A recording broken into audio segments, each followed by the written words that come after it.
Estou aqui com meu amigo Diego Caniza. Diego, obrigado que você veio no programa, viu, cara? Muito obrigado, professor. É uma honra, uma felicidade poder estar aqui presente, depois de tantos anos aí estudando, acompanhando o seu trabalho também. É uma honra aqui, viu, professor? Diego é Essa grata sacerdote de surpresa. Umbanda, pessoal, já há muitos anos. Diego tem a mente abertíssima, estuda tudo, fez vários cursos comigo, com Sim. outras pessoas, mente hiper aberta.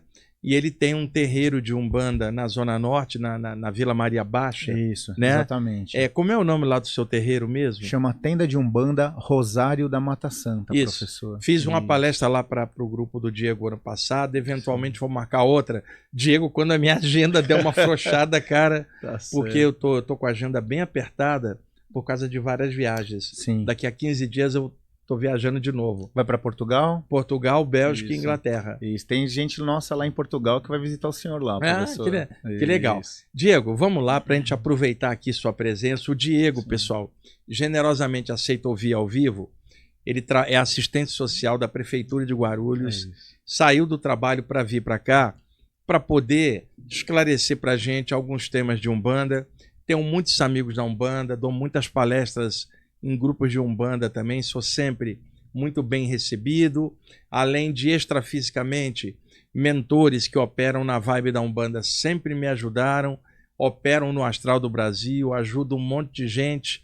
E aí eu pedi o Diego para vir, para desmistificar alguns temas. Ele que é um sacerdote sério que eu conheço, que é um trabalho muito bacana, que inclusive quem quiser conhecer a Umbanda seria uma boa indicação. E é claro, eu tenho outros amigos sérios de Umbanda, mas o Diego é mais próximo, eu conheço, e aí eu trouxe ele para a gente conversar um pouquinho. Diego, conta um pouquinho antes, tua trajetória, como é que você chegou a se tornar sacerdote de Umbanda? Sim.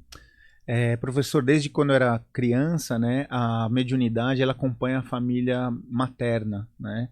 Então minhas tias, elas já eram, né, médiuns desenvolvidas e logo então na infância eu fui, né, informado que eu era cavalinho de santo, né, pelas entidades que também eram entidades de Umbanda, mas uma coisa muito doméstica, muito familiar, né?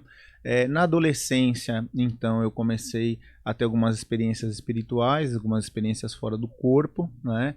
E já nessa idade, então, eu comecei a estudar algumas coisas, porque a minha mãe, ela tinha um caminho também dentro do espiritismo, e ela estudava teosofia, então minha casa tinha uma biblioteca muito grande, com os livros da Blavatsky, Lobsang e Rampa, né, questões da alta magia também, porque meu pai ia mais para a linha do esoterismo, então comecei a dar uma fuçada lá, desde então eu tive essa abertura, né?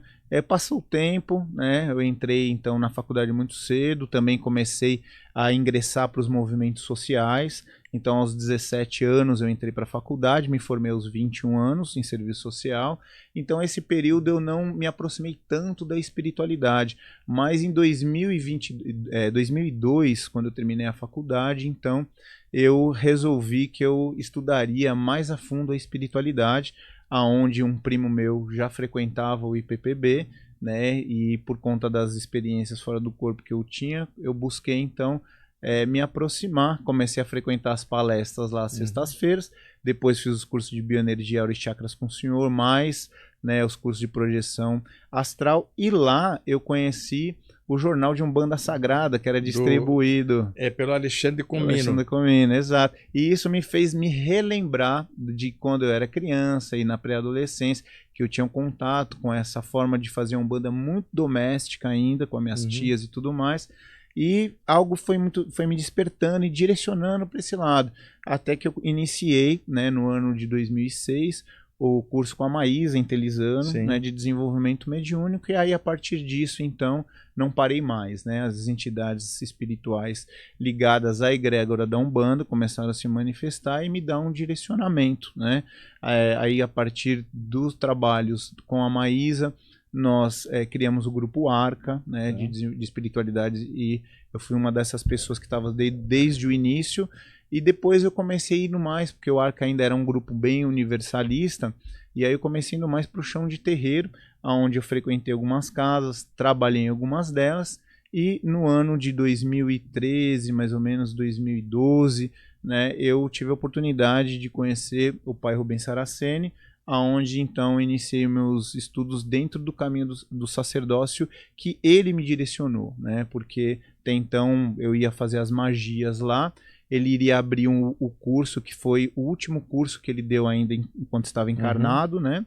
E eu perguntei para ele se eu poderia ir só para assistir e categoricamente ele disse que não, que eu teria que iniciar esse processo do sacerdócio, que era um caminho que eu precisava ali então desenvolver para a minha espiritualidade. É um pouco resumidamente dessa história, professor. E o Rubens, quantos eventos eu participei junto com o Rubens, né, como palestrante ali e tal. E o Alexandre Comino também, um cara muito ponta firme, um cara que faz um esclarecimento muito bom na área de Umbanda. Inclusive, eu estarei novamente fazendo palestra lá no Instituto Saraceni, no Tatuapé, em agosto. Que beleza. Eu estive lá em novembro a última vez, de 2023, e estarei lá novamente lá com a mãe Fátima. Mãe Fátima, né? Saraceni, a irmã do pai Rubens, isso, né? Isso, e quem recebe, né, essa continuidade do trabalho que ele desenvolve. Né, o pessoal professor? Lá me recebe sempre muito bem. Diego, como você estudou também saídas do corpo, conta um pouquinho, como é que é o lance, por exemplo, você como um líder de um grupo de Umbanda, rolam coisas durante o sono, às vezes um trabalho que vocês fazem lá tem continuidade fora do corpo, o que os mentores ou guias espirituais lá da tua casa falam para você sobre isso? Sim, dizem que sim, com certeza, professor. Tanto para preparar alguns tipos de atividades que nós venhamos a realizar a partir do que nós chamamos das giras públicas, né, que são onde nós atendemos as pessoas, como a continuidade desses trabalhos, né?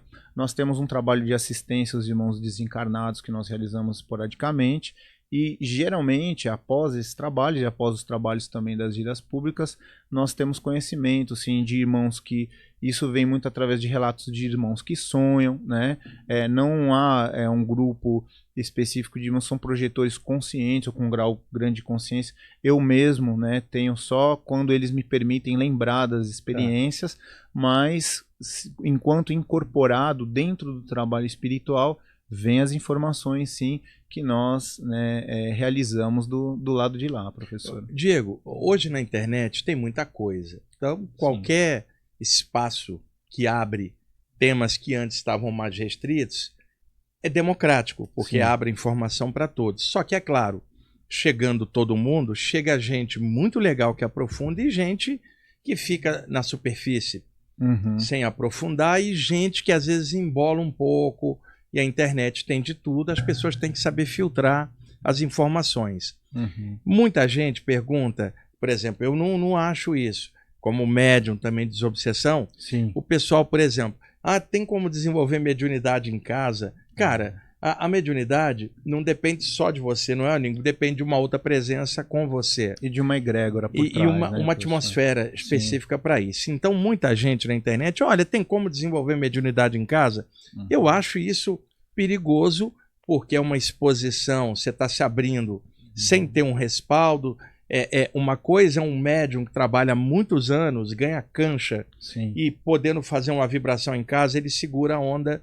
Outra coisa é alguém querer iniciar em casa sem ter esse know-how prático. Então, o que você acha disso? Dentro da minha experiência, professor, sem querer ser, né, dono da verdade, porque existem grupos, inclusive de umbandas, pessoas que têm um caminho aí já também na religião, que vem oferecendo, né, esses tipos de mentoria e esses tipos de curso de desenvolvimento de mediunidade em casa. Dentro daquilo, da minha experiência e daquilo que nós somos orientados, né, também não é indicado, não é recomendado, porque isso pode abrir exatamente uma série de possibilidades que ficaria muito difícil, né, depois de conseguir contornar, gerando aí desequilíbrios, né? Então, sempre é recomendado que alguém que queira desenvolver o seu potencial mediúnico, né, que procure uma casa que esteja estruturada já, né, há um determinado tempo, porque dentro do espaço religioso, né, ali está representado as forças dos pontos de força da natureza, existem as firmezas de contenção, né? E existe todo um processo de procedimentos ritualísticos que são realizados que impede, né, o trânsito, né, de situações que possam gerar um processo de desequilíbrio. E caso aconteça ali no chão do terreiro, os mentores, as entidades, eles têm recursos maiores para poder lidar com os nossos processos e com isso conduzir de uma forma mais adequada. Agora, se isso acontece quando você está num ambiente seu doméstico, né, aonde que por mais que você separe ou prepare um ambiente para poder receber, né, ou se sintonizar com uma força maior, uma força espiritual ali que possa te guiar. O ambiente doméstico ele está repleto aí de formas mentais que nós mesmos produzimos, né, professor? É um lugar onde muitas vezes a gente realiza todos os tipos de atividade, recebe pessoas, existe uma movimentação muito grande. Então não é um ambiente preparado exclusivamente para desenvolver os trabalhos espirituais. E a partir disso pode existir influências aí que se tornam muitas vezes nocivas para o processo de desenvolvimento da mediunidade.